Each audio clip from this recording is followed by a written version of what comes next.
বিচারের নামে প্রহসন করে আমাদের নেতাদের ফাঁসি দেওয়া হলো, তার উপর চলচ্চিত্র হবে। জুলাই যোদ্ধাদের উপর চলচ্চিত্র হবে। ইরানের দিকে তাকান, টার্কির দিকে তাকান, তারা অনেক চলচ্চিত্র তৈরি করেছে। এক্সপার্ট দরকার হলে আমরা সফর করব, তাদেরকে নিয়ে আসবো। মল্লিক ভাই চলে গেলেন, উবায়দ ভাই চলে গেলেন, কবি আল মুজাহিদের জানাজা পড়ে আমরা বাড়িতে গিয়ে সোজা হতে পারি নাই, আরেক ভাই চলে গেলেন। Death is the beginning of life. মৃত্যু মানুষের জীবনের সূচনা।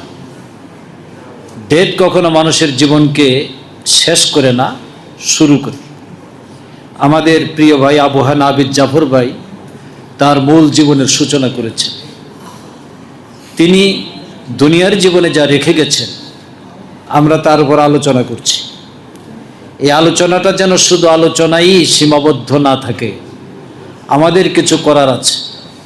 এখানে যে বিষয়গুলো আসছে, আমি প্রত্যেকের বক্তব্যই মনোযোগের সাথে শোনার, নোট করারও চেষ্টা করেছি। আসলে মানুষের জীবন তো খুবই সীমিত, কতদিন আমরা বেঁচে থাকবে তো কেউ জানি না। এই সময়ের মধ্যে আমাদের কাজগুলো অনেক কাজ আমাদের করতে হবে। Death is the beginning of life. মৃত্যু মানুষের জীবনের সূচনা। ডেথ কখনো মানুষের জীবনকে শেষ করে না, শুরু করে। আমাদের প্রিয় ভাই আবু হানা আবিদ জাফর ভাই তার মূল জীবনের সূচনা করেছেন। তিনি দুনিয়ার জীবনে যা রেখে গেছেন, আমরা তার উপর আলোচনা করছি। এই আলোচনাটা যেন শুধু আলোচনাই সীমাবদ্ধ না থাকে, আমাদের কিছু করার আছে। এখানে যে বিষয়গুলো আসছে, আমি প্রত্যেকের বক্তব্যই মনোযোগের সাথে শোনার, নোট করারও চেষ্টা করেছি। আসলে মানুষের জীবন তো খুবই সীমিত, কতদিন আমরা বেঁচে থাকবে তো কেউ জানি না। এই সময়ের মধ্যে আমাদের কাজগুলো অনেক কাজ আমাদের করতে হবে। যে অঙ্গনে আমরা কাজ করছি, এই অঙ্গন সম্পর্কে আমার কয়েকটি কথা। আমরা যে আদর্শে বিশ্বাস করি, এই আদর্শ আজকে পার্লামেন্টে গুরুত্বপূর্ণ অবস্থানে আছে, এবং they are the main opposition in the parliament. In future I hope they will form government, inshallah. This is the past history of Bangladesh. সুতরাং আমাদের হতাশ হওয়ার কিছু নেই। রাজনৈতিক শক্তি এবং পৃষ্ঠপোষকতা ছাড়া সাংস্কৃতিক চর্চা, সাংস্কৃতিক অগ্রগতি সাধন ভেরি ডিফিকাল্ট। আবার সাংস্কৃতিক উত্থান ব্যতীত রাজনৈতিক বিজয় কোনোদিনও অর্জন হবে না।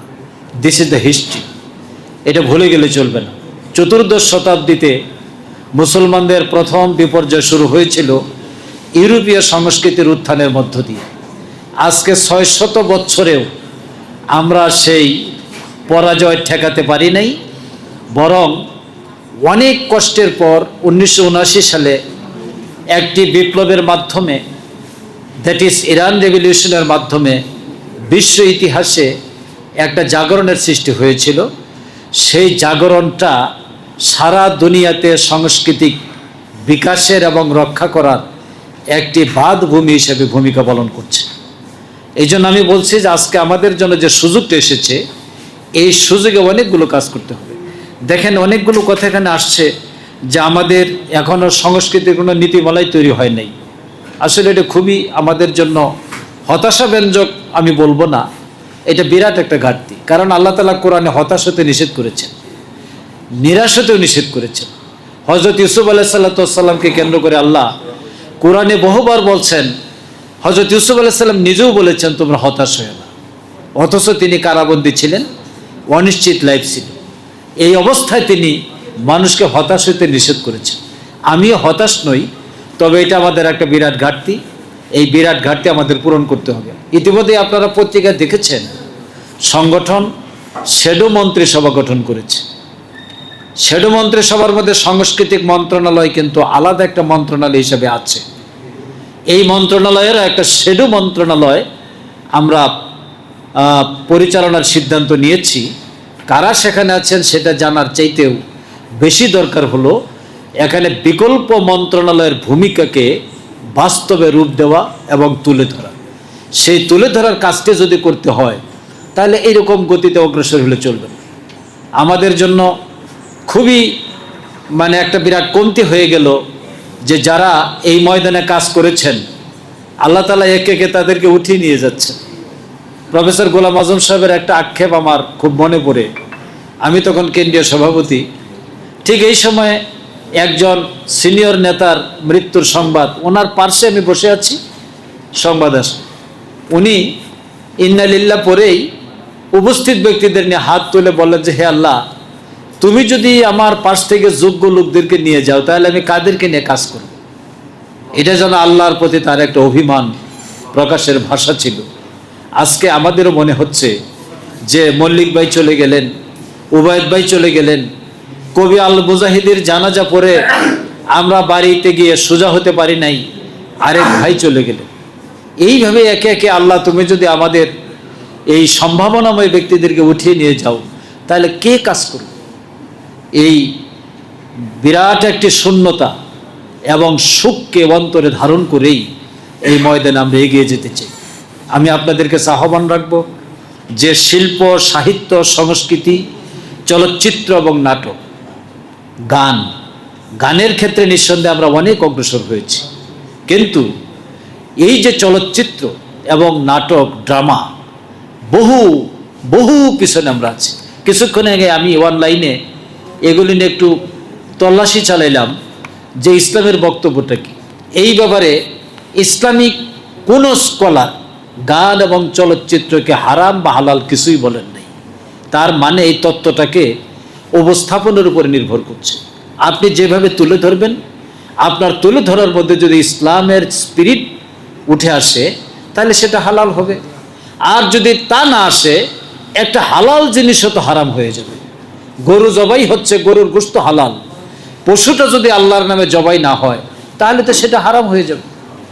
সুতরাং হালাল এবং হারাম আল্লাহ তাআলা সুনির্দিষ্ট করে দিয়েছেন কোরআনে। এই ধরনের একটি সমস্যায় পড়ে আমি রাজশাহী ইউনিভার্সিটির ছাত্র ছিলাম 90 সালে। আমার ডানে বামে যারা বসে আছেন, আমরা যখন সংসদের ভিপি, আমি সংসদের ভিপি ছিলাম জোয়া হলের, তখন একটা সাংস্কৃতিক অনুষ্ঠান হয়েছিল। আমাদের লেলিন সেই অনুষ্ঠানে গিয়েছিল এবং আরও অনেক। আমি চতুর্দিকে তাকাই দেখতেছি যে আমাদের মানে বাইজিদ ভাই ছিলেন, শিল্পীরা ছিলেন। আমি সেই দিন এই গান এবং এই অনুষ্ঠান করার ব্যাপারে বিতর্কে সেগুলো ইসলামিকে জায়েজ আছে, কিন্তু আমরা সংসদে থাকা অবস্থায় সাহস করে সব কিছুই করেছি। আলহামদুলিল্লাহ। যে আমি আহ্বান রাখবো যে শ্যাডো মন্ত্রিসভার যে দায়িত্বটা সেটা আমাদেরই পালন করতে হবে। আপনারা কাজ করেন। আজকে আমরা একটা স্মরণ সভায় আসছি, আমরা সবাই শোকাহত, সবই আমরা আসলে অত্যন্ত আপ্লুত যে আমাদের আবিদ ভাইয়ের ছেলের বক্তব্য শোনার সময় আমি শুধু কল্পনা করছিলাম যে একদিন আমিও চলে যাব, আমার সন্তান হয়তো এইভাবে দাঁড়িয়ে বাবার মৃত্যুর পর আপনাদের সামনে এসে কথা বলব।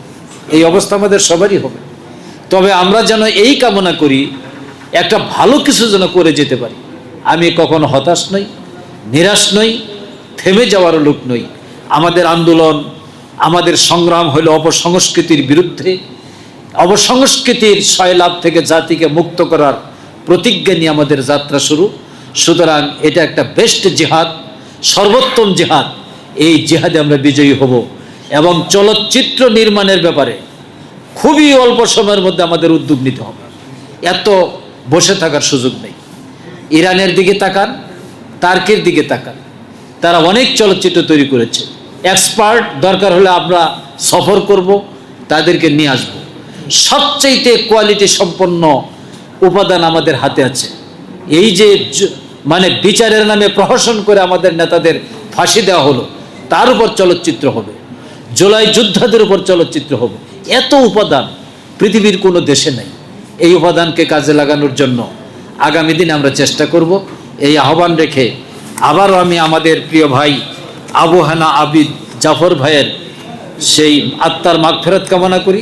আল্লাহ পাক তাকে জান্নাতের সর্বোচ্চ স্থানে স্থান দান করুন, তার নেক আমল সমূহ কবুল করুন, তার গুনাহগুলো কবুল করুন, মাফ করে দিন। আসসালামু আলাইকুম ওয়া রাহমাতুল্লাহি ওয়া বারাকাতুহু।